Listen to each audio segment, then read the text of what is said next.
السلام عليكم ورحمة الله وبركاته أصحابي كسو dhawaada channelkayga waxaan idiin wadaa barnaamij cusub aan ugu talagalay hooyooyinka Soomaaliyeed inay uga faa'iideystaan gabdhahooda yaryarka sida timaha ugu quruxsan lahaayeen maanta waxaan rabaa qaabkan loofka u sameysan sidii aan u habeeyay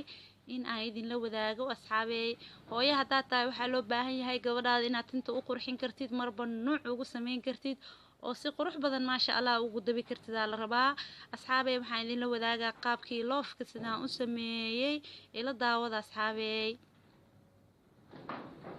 waa kana asxaabey qaybtii loofka waan soo kala barnay hadda qaybtan hoos saarnaa inaan dabno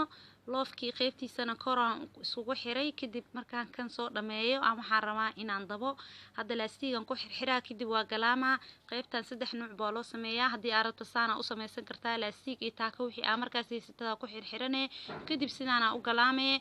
hadii kalena waa dabaysaa dabitaanka gaabana hoos usoo dabaysaa ku soo wareejine ama dabitaanka dheer dabaysaa oo loofka dhan lagu wareejinayo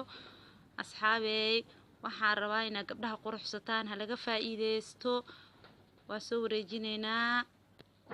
waa kana asxaabey waa soo wareejinay kii u dambeeyay mareynaa markii aan dhameeyo kadib waxaan idin tusinaa loofkii sidaan u sameeyay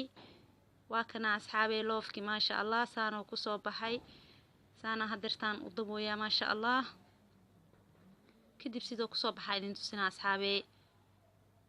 waa kana maasha Allah saano ku soo baxay quruxdaan gabdhaha sidaan u quruxstiin la rabaa maasha Allah qaybta hoose saasa loo galaamay galaanka dheer u sameeyay aniga hadii aad rabto waad dabi kartaa hada labada xabo kan laba xabaan ka dhigay